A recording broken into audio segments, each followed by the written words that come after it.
తెలుగు శ్రోతలందరికీ నమస్కారం అండి. మన అలనాటి కథలు ఎవర్ గ్రీన్ స్టోరీస్ ఛానల్కి మీ అందరికీ స్వాగతం. నా ప్రాణానికి మరో రూపం ధారావాహిక వింటున్నామండి. రాసినవారు రేఖా గారు. ఇక ఆలస్యం చేయకుండా మనం కథలోకి వెళ్ళిపోదామండి. వీడియో చూసిన వెంటనే లైక్ చేసి షేర్ చేసి తప్పకుండా సబ్స్క్రైబ్ చేసుకోండి. మన ఛానల్ని బెల్ ఐకాన్ యాక్టివేట్ చేసుకోండి. ఆ వరుణ్కి ప్రీతి పెళ్లి గురించి తెలిసిందట. ఇక్కడికి రావాలి అని గోల చేస్తున్నాడట. ఇప్పుడే హాస్పిటల్ నుండి ఫోన్ వచ్చింది. హాస్పిటల్లో డాక్టర్ మెహ్రా కూడా లేరు. పాపం నర్సులు వాడిని ఆపలేక చస్తున్నారంట. వెంటనే నన్ను రమ్మని ఫోన్ చేశారు అంది సత్య. ఇప్పుడు వాడొకడా మళ్ళీ? సరే, నేనిప్పుడే హాస్పిటల్కి వెళ్తున్నాను. నన్ను అమ్మ వాళ్ళు ఎవరైనా అడిగితే ఏదో ఒకటి మేనేజ్ చేయి చెప్పింది సత్య. ఈ టైంలో నువ్వు ఒక్కదానివే వెళ్ళడం కరెక్ట్ కాదు. నేను వస్తాను పదా అన్నాడు కార్తీక్. నువ్వు కూడా వచ్చేస్తే ఇక్కడ పనులు ఎవరు చూసుకుంటారు కార్తీక్? ఇక్కడ పనులు చేయడానికి శశి వాళ్ళు ఉన్నారు కదా. మనకిప్పుడు వరుణ్ ఇక్కడికి రాకుండా ఉండడం ఇంపార్టెంట్. వాడు ఇక్కడికి వస్తే అడ్డుకోవడం పెద్ద కష్టమేం కాదు, కానీ వాడొస్తే ఏదో ఒక గొడవ చేసి అందరి మూడు స్పాయిల్ చేస్తాడు. అందుకే మనమే అక్కడికి వెళ్దాం. సరే పదా అని శశికి చెప్పేసి కార్తీక్ సత్యలు హాస్పిటల్కి బయలుదేరారు. కాసేపటికి హాస్పిటల్కి చేరుకుని కారు పార్కింగ్ చేసి వరుణ్ ఉన్న రూమ్కి వెళ్లారు. వీళ్ళు వెళ్ళేసరికి వరుణ్ ఒక చిన్న బ్లేడ్తో అక్కడున్న వాళ్ళని తనని వెళ్ళనివ్వమని బెదిరిస్తున్నాడు. ఎక్కడికి వెళ్తావు బుజ్జికొండా? అడ్రస్ చెప్పు, నేనే డ్రాప్ చేసొస్తా అన్నాడు కార్తీక్. కార్తీక్ని అక్కడ చూడగానే షాక్తో అలా చూస్తూ ఉండిపోయాడు వరుణ్. నువ్వేంటిక్కడా అన్నాడు. ఎక్కడికో వెళ్తా అని మారం చేస్తున్నావంట కదా, అందుకే నేనొచ్చా. నేనెక్కడికి వెళ్తా? నా మొహం ఇక్కడే ఉన్నాగా. సార్, ఇప్పటి వరకు మా ప్రాణాలు తీసేసి ఇప్పుడేమో ఇన్నోసెంట్లా యాక్ట్ చేస్తున్నాడు సార్ అంది నర్సు. ఏ పిల్ల, ఏం మాట్లాడుతున్నావు? బూచి, వీడితో మాటలు అనవసరం, అక్కడ ముహూర్తానికి టైం అయిపోతుంది అని పక్కనున్న నర్స్ చెవిలో ఏదో చెప్పింది. ఆ నర్స్ బయటకు వెళ్ళి 5 నిమిషాలలో తిరిగి వచ్చింది ఒక ఇంజెక్షన్తో. ఏం చేస్తున్నావే, ప్రాబ్లం ఏమీ ఉండదు కదా అడిగాడు కార్తీక్. లేదులే, జస్ట్ మత్తు ఇంజెక్షన్ ఇస్తున్నాను. కొన్ని గంటలు స్పృహ ఉండదు అంతే. ఈలోపు అక్కడ పెళ్లి జరిగిపోతుంది. నర్స్, పట్టుకోండి వాణ్ణి. సత్య అలా చెప్పగానే అక్కడున్న వాళ్ళందరూ వరుణ్ణి పట్టుకోవడానికి ట్రై చేస్తున్నారు. కానీ అందర్నీ తోస్తూ బయటికి వెళ్ళడానికి ప్రయత్నిస్తున్నాడు వరుణ్. బూచి, టైం అవుతుంది, డూ సంథింగ్. సరే పట్టుకుంటాలే అని కార్తీక్ లేచేసరికి వరుణ్కి ఇంకా సీన్ అర్థమై సైలెంట్ అయిపోయాడు. పర్వాలేదు బూచి, వీడు నీకు బాగానే భయపడుతున్నాడు. నిన్ను తీసుకొచ్చి మంచి పని చేశా. ఏంటమ్మా, ఎవరిని తీసుకొచ్చారు? ఇంకోసారి చెప్పు అన్నాడు కార్తీక్. అబ్బా, నువ్వే తీసుకొచ్చావులేరా బాబు, ముందు వాణ్ణి పట్టుకో అనగానే కార్తీక్ వరుణ్ణి పట్టుకుంటే సత్య మత్తు ఇంజెక్షన్ చేసింది. మెల్లిమెల్లిగా వరుణ్ స్పృహ తప్పి అక్కడున్న బెడ్ పైన పడిపోయాడు. అమ్మయ్యా, బూచి పద వెళ్దాం అని చెప్పి అక్కడున్న స్టాఫ్ని వరుణ్ణి జాగ్రత్తగా చూసుకోమని, ఏదైనా అర్జెంట్ అయితే ఫోన్ చేయమని చెప్పి అక్కడి నుండి బయలుదేరారు. ఎక్కడికి వెళ్ళిపోయారు కార్తీక్? అర్జెంట్ పని ఉంటే బయటికి వెళ్ళాం రాఖీ. ముహూర్త సమయానికి వస్తారో రారో అని ఎంత కంగారు పడ్డానో. ఫోన్ చేస్తే లిఫ్ట్ చేయవు చెప్పాడు రాకేష్. నేను లేకుండా ప్రీతి పెళ్లి జరుగుతుందా? అది అసలు చేసుకుంటుందా అని నవ్వేశాడు కార్తీక్. రాకేష్ కూడా నవ్వుకుంటూ పంతులుగారు పిలవడంతో అక్కడి నుండి వెళ్ళిపోయాడు. సత్య కూడా ప్రీతి దగ్గరికి వెళ్ళిపోయింది. కార్తీక్, శశి, ఈషా అందరూ కూడా అక్కడున్న సోఫాల్లో కూర్చున్నారు. పంతులుగారు వధూవరులకి వస్త్రాలు మార్చి తీసుకురమ్మనడంతో సాగర్ వాళ్ల వదినలు సాగర్ని తీసుకెళ్తే శారద, సత్యలు ప్రీతిని తీసుకెళ్లారు. అక్కడున్న జనాలంతా ఎవరి మాటల్లో వారు పడ్డారు. ప్రీతి, సాగర్లు రాగానే అందరూ పెళ్లి మండపం వైపు చూశారు. సాగర్ పంచకట్టులో సాంప్రదాయబద్ధంగా నిలిస్తే పసుపు కుంకుమ రంగులు కలగలిపిన చీరలో ఒంటి నిండా నగలతో లక్ష్మీదేవిలా ఉంది ప్రీతి. రాకేష్, రాగిణీలతో పాటు అందరూ వధూవరులని చూస్తూ ఉండిపోయారు. పంతులుగారు పక్కనే ఉన్న ఆర్కెస్ట్రా వైపు చూసి సౌండ్ తగ్గించమనడంతో, కార్తీక్ పాట ఆపొద్దు అనడంతో పంతులుగారికి కూడా ఒక మైక్ ఇచ్చి వాళ్ల పనిలో వాళ్ళున్నారు. పంతులుగారు గట్టిమేళం అని అరిచి జీలకర్ర బెల్లం కార్యక్రమాన్ని మొదలు పెడుతూ మంత్రాలు చదువుతుంటే ఆర్కెస్ట్రా నుండి పాట మొదలైంది. కళ్యాణం వైభోగం ఆనందరాగాల శుభయోగం కళ్యాణం వైభోగం ఆనందరాగాల శుభయోగం రఘువంశరామయ్య సుగుణాల సీతమ్మ వరమాలకై వేచు సమయాన శివధనువు విరిచాకే వధువు మది గెలిచాకే మోగింది కళ్యాణ శుభవీణ కళ్యాణం వైభోగం శ్రీరామచంద్రుని కళ్యాణం. పంతులుగారు చదివే మంత్రాలు పూర్తయ్యేసరికి వధూవరుల మధ్య తెర తొలగి ఒకరి చూపులో మరొకరు లీనమైన క్షణం. అప్పటి వరకు వారి మనసుల మధ్య ఉన్న ఆ కాస్త దూరం కూడా ఆ చూపుల్లో కరిగిపోయిన క్షణం. లీలగా ఆ మధురగానం చెవులని తాకుతుంది. అపరంజితరుణి అందాల రమణి వినగానే కృష్ణయ్య లీలామృతం గుడి దాటి కదిలింది తన వెంట నడిచింది గెలిచింది రుక్మిణి ప్రేమాయణం కళ్యాణం వైభోగం ఆనంద కృష్ణుని కళ్యాణం. ఆ గానాన్ని వింటూ ఈ క్షణం ఇలానే ఎప్పటికీ నిలిచిపోవాలని వధూవరులు ఊహల్లో తేలియాడుతుండగా పంతులుగారు సాగర్ చేతికి తాలిబొట్టు ఇచ్చి వారు ఊహల్లోకి వెళ్ళి చాలా సమయం అయిందన్న విషయాన్ని గుర్తు చేశారు. సాగర్ పంతులుగారి చేతిలో ఉన్న తాలిబొట్టు అందుకుని నవ్వుతూ లేచి నిలబడ్డాడు. పంతులుగారు మాంగళ్యధారణ మంత్రం మొదలుపెట్టగానే భజంత్రీలు మొదలయ్యాయి.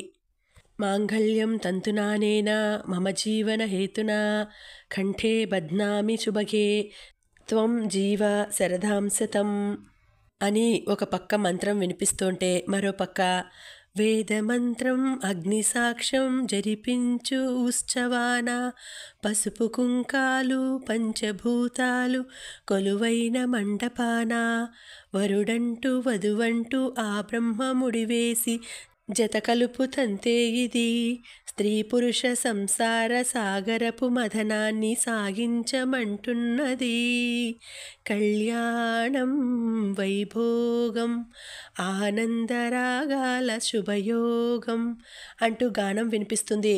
పెళ్లి మంత్రం మధుర గానం పూర్తయ్యే సమయానికి వధువు మెడలో వరుడి చేతుల మీదుగా 3 ముళ్ళు పడ్డాయి.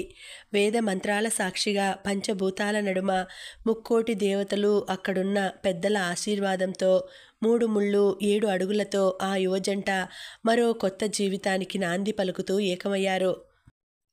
అమ్మగారు, అయ్యగారు లేచారు అంటూ అక్కడి రంగయ్య, ప్రస్తుతం ప్రీతి వాళ్ళ ఇంట్లో పనిచేసే వ్యక్తి, అతను వచ్చి చెప్పడంతో ప్రీతితో పాటు అందరూ గతం నుండి బయటకు వచ్చి మురళి, సాగర్ వాళ్ళ నాన్న ఆయన ఉన్న రూమ్ వైపు కదిలారు.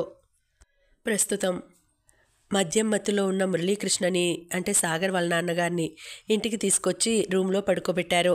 ఇప్పుడు రంగయ్య వచ్చి అయ్యగారు లేచారు అని చెప్పడంతో సాగర్ వాళ్ళు గతానికి విశ్రాంతి ఇచ్చి ప్రస్తుతానికి వచ్చి పడ్డారు. అందరూ మురళి రూమ్కి వెళ్ళేసరికి అతను లేచి కూర్చొని ఇల్లంతా పరిశీలిస్తున్నాడు. మావయ్య గారు అన్న ప్రీతి పిలుపుతో వాళ్ళ వైపు తిరిగారు. అమ్మా ప్రీతి, ఎలా ఉన్నావమ్మా? బాగున్నాను మావయ్య, కానీ మీరిలా బాధని మర్చిపోవాలంటే వ్యసనానికి బానిస కాక తప్పదమ్మా. ఇప్పుడు అంత బాధ ఏమొచ్చింది నాన్న, అందరం బాగానే ఉన్నాం కదా అన్నాడు సాగర్. బాగానే ఉన్నామని నువ్వు అనుకుంటున్నావు, కానీ ఎదిగిన కొడుకు కళ్ళ ముందు లేకపోతే ఆ బాధ ఎలా ఉంటుందో నాకు తెలుసు సాగర్. మావయ్య, ఆ ఇంట్లో నుండి మేము ఎందుకు బయటికి రావాల్సి వచ్చిందో మీకు తెలుసు. అన్నీ తెలిసిన మీరు బాధపడటంలో అర్థం లేదు అంది ప్రీతి. తెలుసు కాబట్టే అమ్మా మిమ్మల్ని మళ్ళీ ఆ నరకంలోకి రమ్మని అడగలేక, నా పెళ్ళానికి మారమని చెప్పలేక ఇదిగో నాకు నేనే శిక్ష వేసుకుంటున్నాను. అసలు అక్కడ ఏం జరుగుతుందో, వాళ్ళంతలా బాధపడడానికి కారణం ఏమిటో అర్థం కాక కార్తీక్ అందరి మొహాలు మార్చి మార్చి చూస్తున్నాడు. అది గమనించిన ప్రీతి ఇంకా ఆ విషయాన్ని పొడిగించడం మంచిది కాదని, మావయ్య తినడానికి ఏమైనా తీసుకురమ్మంటారా అంటూ మాట మార్చేసింది.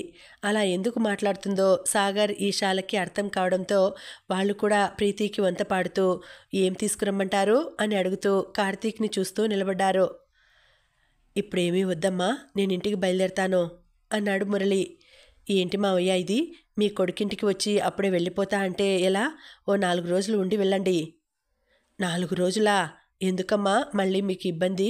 కావాలంటే సాయంత్రం వరకు ఉండి నీ చేతి వంట తిని వెళ్తాను, సరేనా? అదేం కుదరదు, మీరు ఉండాల్సిందే. ఆల్రెడీ మేమంతా డిసైడ్ అయిపోయాం. మీరు వెళ్ళిపోతా అంటే ఊరుకోం అంటూ చిన్నపిల్లలా మారాన్ చేస్తూ అడిగేసరికి అతను కూడా కాదనలేకపోయాడు. సరే, నా కోడలు ఇంత ప్రేమగా అడిగితే తప్పదుగా అని నవ్వుతూ, ఈషా నువ్వు ఇంటికి వెళ్ళి మీ అమ్మతో ఏదో ఒకటి చెప్పి నా బట్టలు తీసుకురా, ఇక్కడ ఉంటున్నా అని చెప్పకు, మళ్ళీ గోలగోల చేస్తుంది అన్నాడు మురళి.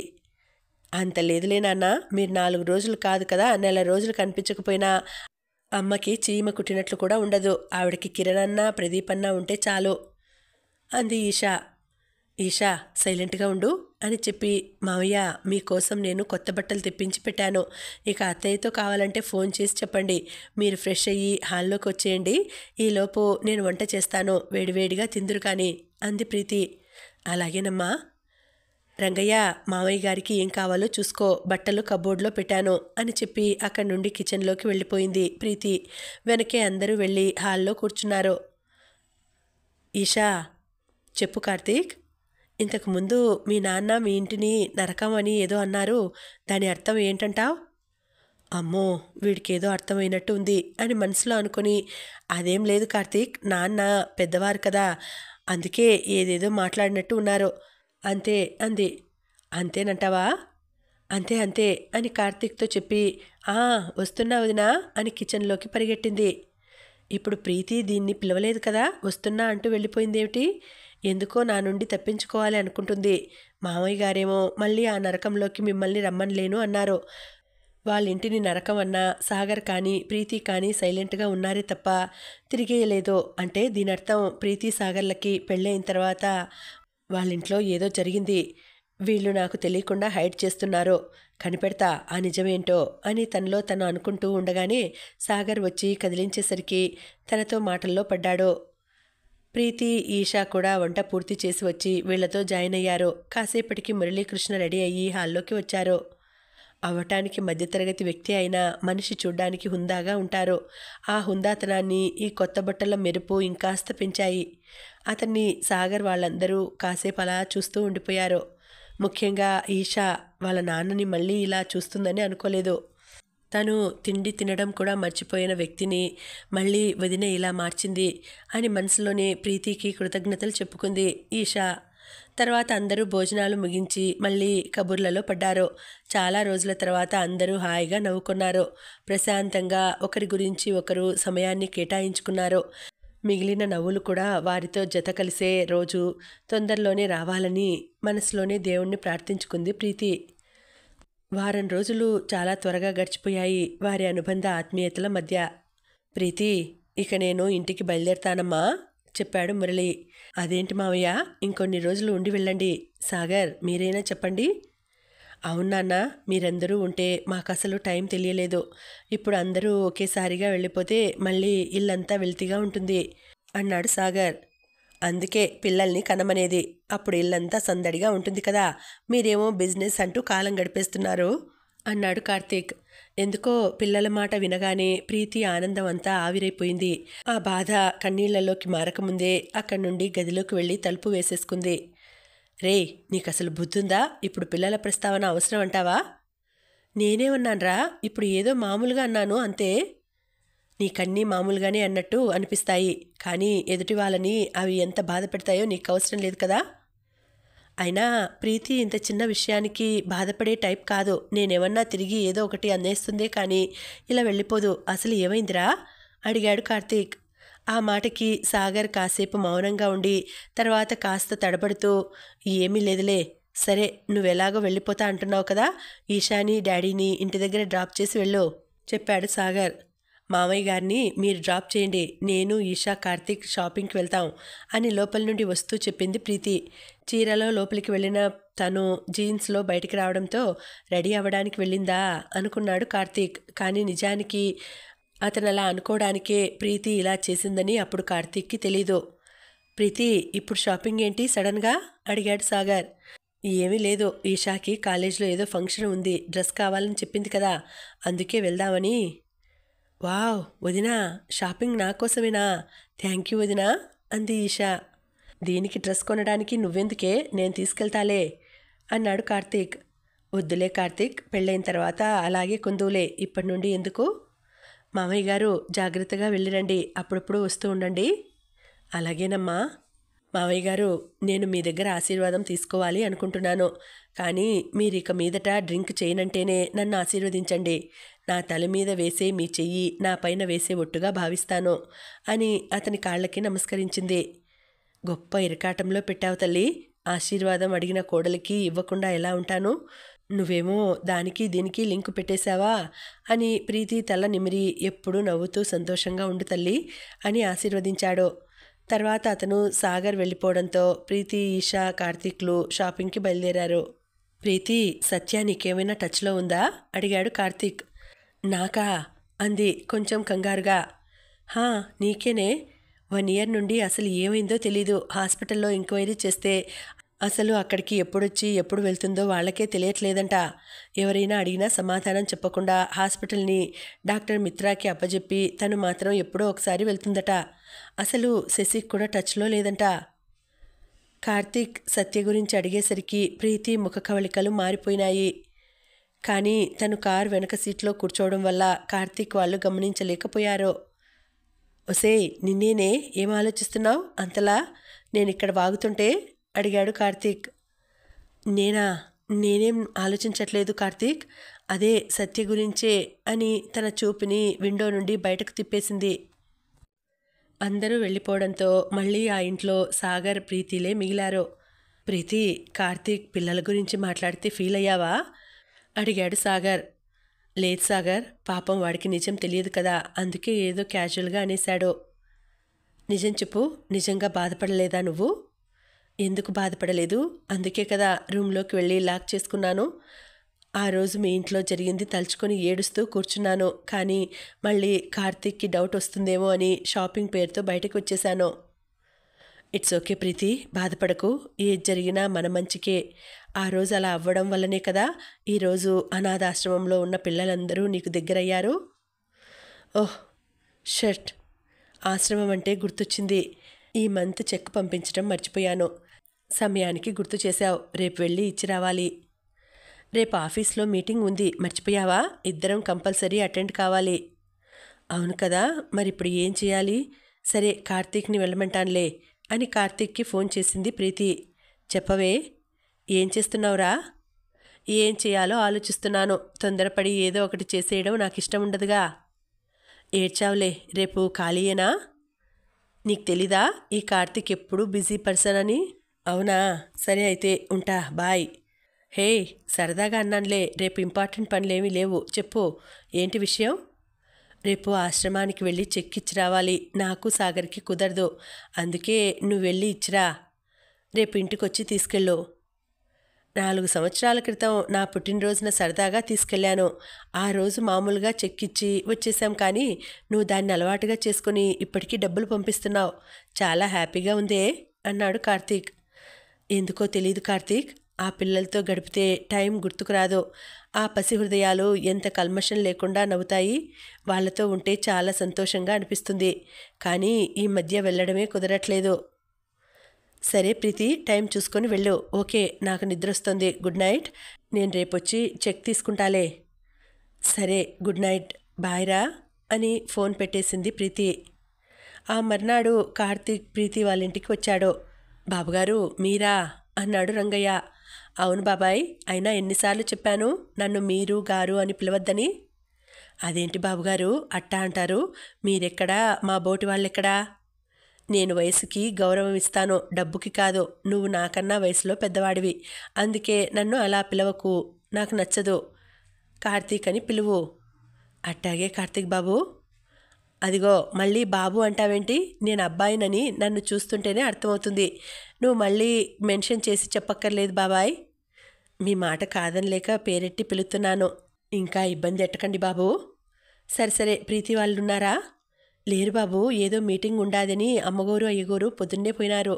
మీరొత్తే ఇమ్మని ఏదో కాగితం ముక్క ఇచ్చిపోయినారు బాబు అని అతని చొక్కా జేబులో ఉన్నది తీసి కార్తీక్ చేతిలో పెట్టాడు. ఓహ్, చెక్ ఇచ్చి వెళ్ళారా? సరే బాబాయ్, వెళ్ళి నీ పని చూసుకో, నేను ఇంక వెళ్తాను. అదేంటి బాబు, అప్పుడే వెళ్తా అంటారు? కాఫీ ఇస్తాను ఉండండి. వద్దు బాబాయ్, పని ఉంది, వెళ్ళాలి అని చెప్పి బయటకు వచ్చి ప్రీతికి ఫోన్ చేశాడు. హా కార్తీ, నేనే ఫోన్ చేద్దాం అనుకున్నాను. నువ్వు రావడం లేట్ అయ్యేసరికి చెక్ రంగయ్యకిచ్చి మేము ఆఫీస్కి వచ్చేసాం. హా, ఇప్పుడే చెక్ తీసుకున్నా. సరే, నేను ఆశ్రమానికి వెళ్ళి ఇచ్చేసి ఆఫీస్కి వెళ్తాను. సరే, జాగ్రత్త. బాయ్ ప్రీతి. బాయ్రా. ప్రీతి. ఏంటి సాగర్? మన కంపెనీ అకౌంట్ నుండి 2 లక్షలు ఏదో కొత్త అకౌంట్కి ట్రాన్స్ఫర్ అయ్యాయి. నువ్వే చేశావా? ఇంతకీ ఎవరికి? అకౌంట్ అంటే గుర్తొచ్చింది, నేనే చేశానండి. మన డ్రైవర్ అంజీ లేడు, వాళ్ళ అమ్మాయికి ఏదో హెల్త్ ప్రాబ్లం అంటే అర్జెంటుగా ఆపరేషన్ చేయాలని డబ్బులు లేవని బాధపడ్డాడు. అందుకే నేనే తన అకౌంట్కి ట్రాన్స్ఫర్ చేశాను. ఆ మాటకి సాగర్కి కోపం వచ్చింది. ముందు నుండే అంజీ అంటే ఇష్టం లేకపోవడంతో ఇప్పుడు ఆ అయిష్టత ఇంకాస్త పెరిగింది. వాడికి మనీ అవసరమైతే నువ్వెందుకిచ్చావు? అందులోనూ 2 లక్షలంటే మాటలా? మళ్ళీ ఎప్పుడిస్తా అన్నాడు? ఏంటి సాగర్ మీరు? అతను మన దగ్గర వర్క్ చేస్తున్నాడు. అవసరం వచ్చినప్పుడు ఆదుకోకపోతే ఎలా? అయినా కోట్లు సంపాదిస్తున్నాం. 2 లక్షల వల్ల ఒక ప్రాణం నిలబడుతుందంటే హెల్ప్ చేయడంలో తప్పులేదు కదా. ఇంకో విషయం, తనని ఎప్పుడిస్తావని నేను అడగలేదు. కుటుంబమే గడవలేని పరిస్థితి వాళ్ళది. మళ్ళీ ఇంత డబ్బు తిరిగి ఇవ్వడం అంటే కష్టం అని నాకు తెలుసు. అందుకే అడగలేదు. ఏమో ప్రీతి, నాకెందుకో ఇది అస్సలు నచ్చలేదు. ఈసారి ఎవరికైనా ఇచ్చే ముందు నన్ను కూడా ఒక మాట అడగడం మంచిది. కష్టపడి సంపాదిస్తున్నాం కదా, ఇలా దాన ధర్మాలు చేసుకుంటూ పోతే ఎలా? సారీ సాగర్, అప్పుడు అర్జెంట్ అని ఇచ్చాను అంతే. మీకు తెలియకుండా ఏ పని చేయనని తెలుసుగా, కానీ కొంచెం బిజీగా ఉండడం వల్ల చెప్పడం మర్చిపోయాను. సారీ ఎందుకులే. సరే, నాకు నిద్రొస్తుంది. Good night. అదేంటి, డిన్నర్ చేయలేదుగా? రండి. నాకు ఆకలిగా లేదు, నువ్వు తినేసేయి అని అక్కడి నుండి వాళ్ళ బెడ్రూమ్లోకి వెళ్ళిపోయాడు. ప్రీతి ఆలోచిస్తూ ఉండిపోయింది. ఇదేంటి, ప్రీతికి ఫోన్ చేస్తుంటే కలవట్లేదు అని మళ్ళీ ఫోన్ చేశాడు కార్తీక్. అయినా నాట్ రీచబుల్ అని రావడంతో అసహనంగా సాగర్కి చేశాడు. తన ఫోన్ కూడా స్విచ్ ఆఫ్ రావడంతో ఇంక చిరాకు వచ్చింది కార్తీక్కి. ఏమైంది వీళ్ళకి, ఫోన్స్ కలవట్లేదు? రాఖీ అర్జెంటుగా ప్రీతిని సాగర్ని తీసుకొని ఇంటికి రమ్మన్నాడు. వీళ్ళేమో ఎక్కడికి వెళ్ళిపోయారు? సరేలే, ఎక్కడికి వెళ్ళినా ఇంటికే కదా రావాల్సింది. వెళ్ళి అక్కడే వెయిట్ చేస్తే పోలా అనుకొని సాగర్ వాళ్ళ ఇంటికి బయలుదేరాడు. కార్తీక్ ఇంటికి వచ్చేసరికి ఇంట్లో పని వాళ్ళంతా కబుర్లు చెప్పుకుంటూ నవ్వుకుంటున్నారు. కార్తీక్ని చూడగానే అందరూ లేచి నిల్చున్నారు. ఏం చేస్తున్నారు అందరూ కలిసి అడిగాడు కార్తీక్. అది ఏం లేదు బాబు, చేయడానికి పనులు ఏమీ లేకపోవడంతో సరదాగా కూర్చుని కబుర్లు చెప్పుకుంటున్నాం అన్నాడు రంగయ్య. ఏమీ లేదని మీరనుకుంటున్నారు. బయట లాన్లో ఉన్న మొక్కలన్నీ నీళ్లు లేక ఎండిపోతున్నాయి. వాటిని అలానే వదిలేశారు. క్షమించండి బాబు, ఇప్పుడే వెళ్ళి వాటి సంగతి చూస్తాను. నాకు క్షమాపణలు ఎందుకు బాబాయ్? మీ కుటుంబ పరిస్థితుల్ని దృష్టిలో పెట్టుకుని ప్రీతి మీకు ఇవ్వాల్సిన దానికంటే ఎక్కువే ఇస్తుంది. మీరు కూడా తీసుకునేదానికి న్యాయం చేయాలి కదా. మీ విషయంలోనే కాదు, మా ఆఫీస్లో అయినా సరే ఎవరైనా సరిగ్గా వర్క్ చేయకపోతే నాకు చాలా కోపం వస్తుంది. మనం బాగా పనిచేస్తేనే కదా మన పై వాళ్ళు బాగుండేది. మీరు ఉన్నారనే భరోసాతోనే కదా సాగర్ వాళ్ళు ఇంటిని పట్టించుకోవడం మానేసి ఆఫీస్ పనుల్లో నిమగ్నమయ్యారు. అట్టాగే బాబు. బాబాయ్, నాకు నీ చేతితో కాఫీ పెట్టియవా? నీ చేతి కాఫీ తాగి చాలా రోజులైంది.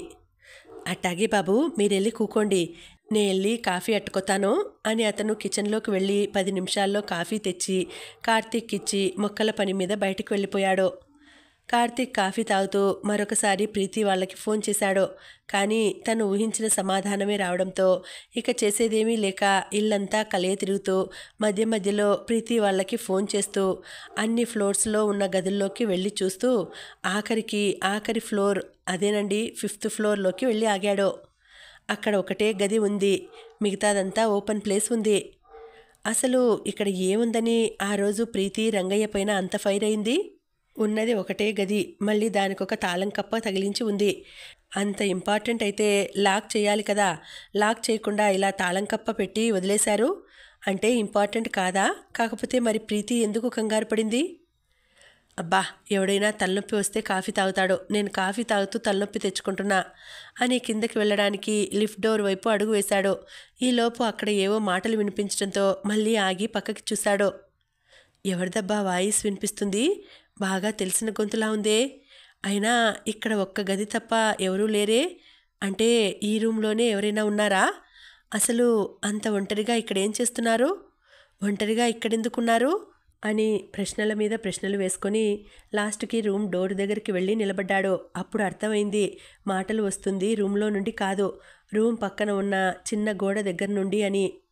మెల్లగా అడుగులో అడుగు అటువైపుకి వేసుకుంటూ వెళ్ళాడు. అక్కడున్న వ్యక్తిని చూసి షాక్తో చేతిలో ఉన్న కప్పు వదిలేశాడు. ఏంటి రాగిని, ప్రీతి ఫోన్ రింగ్ అవ్వట్లేదు. ఈ కార్తీక్ గారిని తీసుకురమ్మంటే వీడు ఇంకా రాలేదు. అసలు ఎక్కడ వీళ్ళంతా? వస్తారులేండి, ముందు మీరు ఈ కాఫీ తాగి శాంతంగా కూర్చోండి. అది కాదు, అప్పుడు సాగర్ని నమ్మే వరకు ఆస్తి ఇవ్వను అన్నాను, తనకి ఎక్కడ బాధ్యతలు తెలియకుండా పోతాయో అని. కానీ ఇప్పుడు తన కష్టంతో ఒక కంపెనీ పెట్టి తన తెలివితేటలతో దాన్ని డెవలప్ చేస్తున్నాడు. నీకు తెలుసా, మొన్న నా ఫ్రెండ్ ఇంట్లో ఫంక్షన్ ఉందని వెళ్ళాం కదా, అక్కడికి పెద్ద పెద్ద బిజినెస్ మ్యాన్స్ వచ్చారు.